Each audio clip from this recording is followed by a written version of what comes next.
नमस्कार, स्वागत करता हूं आप सभी का नवंबर 2023 के राशिफल में। सिंह राशि वालों, आखिर क्या होगा आपका, किस प्रकार से घटनाएं घटित होंगी, क्या कहती है ग्रहों की चाल, बहुत डिटेल में आज आपको जानकारी दूंगा, इसलिए वीडियो को पूरा और अंत तक सुनना। बहुत कुछ सीखने को और समझने को प्राप्त होगा।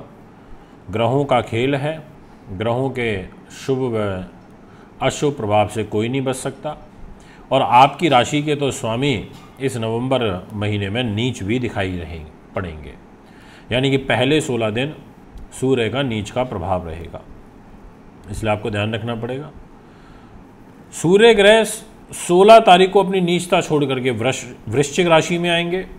मंगल ग्रह भी पहले 15 दिनों तक तुला राशि में रहेंगे 7 नंबर में, और फिर वृश्चिक राशि के अंदर आएंगे। और बुध ग्रह दिनांक 6 नवंबर से लेकर के और 27 नवंबर तक वृश्चिक में है, और फिर 27 नवंबर सुबह 6 बजे से यानी कि आखिरी के 4 दिन धनु में रहेंगे, और पहले 5 दिन बुध ग्रह तुला राशि में रहेंगे। यानी कि बुध का गोचर तुला, वृश्चिक और धनु 3 राशियों से होकर के गुजरेगा।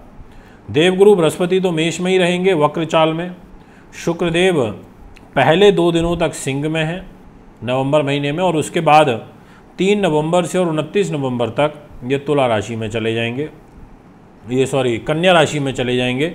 और कन्या राशि के अंदर ये नीच के हो जाते हैं, यानी कि 1 और 2 नवंबर को इस सिंह में है, और उसके बाद फिर नीच का प्रभाव इनको प्राप्त होगा। तो कहने का अर्थ ये हुआ कि 16 नवंबर तक सूर्य भी नीच है, 16 नवंबर तक शुक्र भी नीच है, और शनि देव बहुत महत्वपूर्ण भूमिका में आपके जीवन में दिखाई पड़ेंगे, क्योंकि दिनांक 4 नवंबर को शनि मार्गी हो जाएंगे, और इनका मार्गी का प्रभाव दोपहर में 2:35 से देखने को मिलेगा, यानी कि ये सीधी चाल चलने लगेंगे।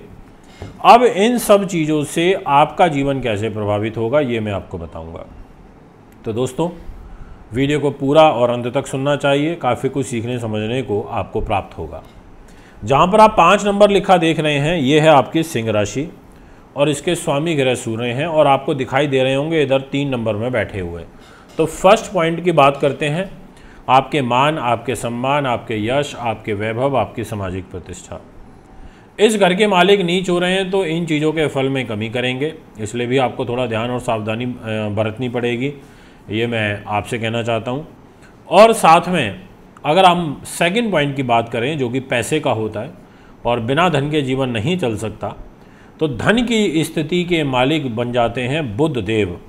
और बुध ग्रह तुला राशि में पहले 5 दिन हैं नॉट सो गुड, नॉर्मल व्यवहार रखेंगे, और फिर 6 नवंबर से और 27 नवंबर तक ये वृश्चिक राशि के अंदर रहेंगे, केंद्र में आ जाएंगे। तो केंद्र में इनका जो फल होता है वो थोड़ा बेटर होता है, पर शत्रु राशि में रहेंगे, इस वजह से बहुत अच्छा फल नहीं दे पाएंगे। आखिरी के 4 दिन आपको बुध सपोर्ट करेंगे, क्योंकि ये 9 नंबर में आ जाएंगे इधर। तो कहने का ये मतलब हुआ कि सेकंड पॉइंट में अगर हम फाइनेंस की बात करें, तो फाइनेंस, एजुकेशन, कोई कॉम्पिटिटिव एग्ज़ाम, ये चीज़ें आपको प्राप्त होंगी, पर दिनांक आखिरी के 4 दिनों में 27, 28, 29 और 30 तारीख को आपके लिए शुभकारी परिस्थितियों का निर्माण होगा। थर्ड पॉइंट की बात करूं, साहस, पराक्रम, विल पावर की, तो ओवर कॉन्फिडेंस का शिकार नहीं होना, क्योंकि थर्ड हाउस में सूर्य रहेंगे नीच के होकर और मंगल के साथ रहेंगे। तो ऐसी स्थिति में आपको अपने लोगों से धोखा मिल सकता है, खास लोगों से धोखा मिल सकता है, इस बात का आप ध्यान रखें, ये मैं आपसे कहना चाहता हूँ। और आपको ज़्यादा लंबी दूरी की यात्रा करने से बचना चाहिए, उस दृष्टिकोण से भी आपका ग्रह गोचर मुझे अच्छा नहीं नज़र आ रहा है। अगर मैं बात करूं आपके सुख साधन, प्रॉपर्टी, वाहन, ज़मीन, जायदाद की, तो इस घर की जो जिम्मेदारी आ जाती है वो मंगल ग्रह के पास है। आपके लिए मंगल इस महीने में 16 नवंबर से बहुत सपोर्टिव हो जाएगा। इस महीने में आपके लिए सूर्य बहुत सपोर्टिव हो जाएगा 16, यानी कि पहले 15 दिन के मुकाबले बाद के जो 15 दिन हैं वो आपके 75 से 80% तक फेवरेबल रहेंगे। और कारण होगा सूर्य का इधर आ जाना 7 नंबर में, 8 नंबर में, और इधर ही 8 नंबर में मंगल का आकर के स्वग्रही होना, और एक रुचक नाम का महापुरुष राजयोग बनेगा, और साथ में एक केंद्र त्रिकोण राजयोग बनेगा। दोनों ही राजयोग काफ़ी अच्छे होते हैं और उत्तम श्रेणी के होते हैं, ये मैं आपसे कहना चाहता हूँ। तो इसलिए अगर कोई सुख साधन, प्रॉपर्टी, वाहन, ज़मीन, जायदाद कुछ ऐसा खरीदना है तो आपको दिनांक 16 नवंबर के बाद ही खरीदना चाहिए, उससे पहले मेरी सलाह नहीं रहेगी।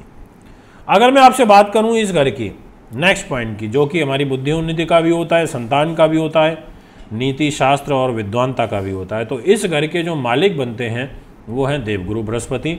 और गुरु महाराज इस महीने में मार्गी गति से तो फल आपको नहीं दे पाएंगे, क्योंकि नवंबर में भी ये वक्री ही रहेंगे और दिसंबर के आखिरी एक दिन यानी कि 31 दिसंबर को मार्गी होंगे। पर योग अच्छा है कि आपका पंचम का स्वामी आपके 1 नंबर में बैठा है, भाग्य के घर में बैठा है, त्रिकोण में बैठा है, त्रिकोण का स्वामी होकर के। तो एक तरीके से अपनी राशि को देख रहा है, इधर मेष में बैठ करके धनु पे दृष्टि आ रही है, ये बहुत अच्छी और शुभ दृष्टि होती है।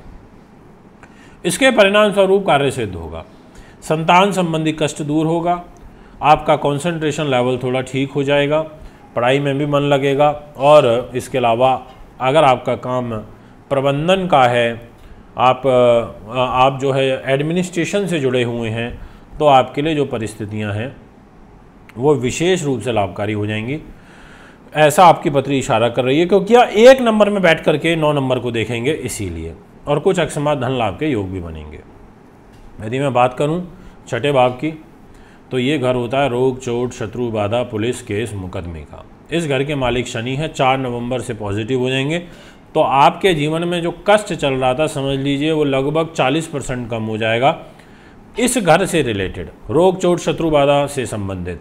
तो एक तरीके से पॉजिटिव साइन है, क्योंकि शनिदेव मार्गी हो जाएंगे।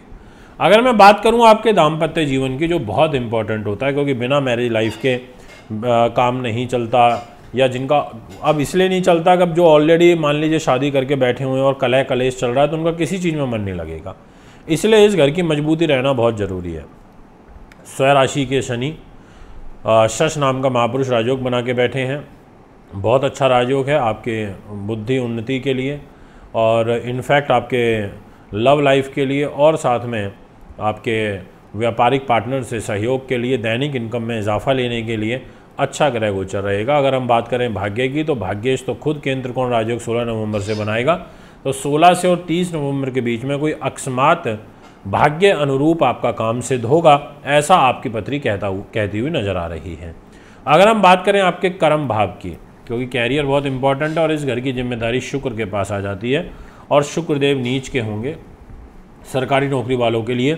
मैं अभी इसे बोल रहा हूँ कि बहुत विशेष ध्यान रखना पड़ेगा, क्योंकि नीच के होकर के इधर 2nd हाउस में बैठेंगे, आता हुआ जो पैसा होगा उसको भी डिस्टर्ब कर देंगे, वो भी आपके पास ठीक से उसको रुकने नहीं देंगे, ऐसा आपकी कुंडली कहती है, क्योंकि कर्म भाव के स्वामी होकर के 2nd हाउस में नीच हो रहे हैं।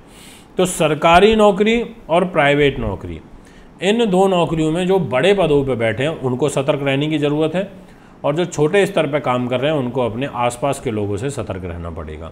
अगर मैं विदेशों से संबंधित इच्छा की आपकी पूर्ति की बात करूं, कोई विदेश यात्रा की, कोई एक्सपोर्ट इंपोर्ट की, या अध्यापन, लेखन, संपादन, नीति शास्त्र, विद्वानता का, बौद्धिक स्तर का, टीचर्स के लिए, कंसल्टेंट के लिए, तो उस घर के मालिक आपके अच्छे हैं, पॉजिटिव हैं, आपको अच्छा रिजल्ट देंगे 6 नवंबर से, और आखिरी के 4 दिनों में नवंबर में आपको कुछ विशेष फल आपको प्रदान करेंगे। शुक्र के दान आप करते रहिएगा प्रत्येक शुक्रवार को, जैसे दूध, दही, चावल, चीनी, पनीर, ताकि आपके शुक्र को बल मिल सके। शुक्र का दान करोगे तो शुक्र प्रसन्न होंगे। दोस्तों ये है अभी आपका फल। अगर आप भी कुंडली बनवाना, दिखवाना, पूजा पाठ रत लेना चाहते हैं तो संपर्क कर सकते हैं। इसके अलावा अगर आप वर्ष फल 2024 का हस्तलिखित बनवाना चाहते हैं तो सीमित ऑर्डर इस वर्ष लिए जाएंगे, क्योंकि ये पूरा का पूरे साल का बनाना होता है तो समय ज़्यादा लगता है। तो फटाफट अपना ऑर्डर बुक करा लीजिए। इजाज़त चाहूँगा आपसे। नमस्कार, बहुत बहुत धन्यवाद।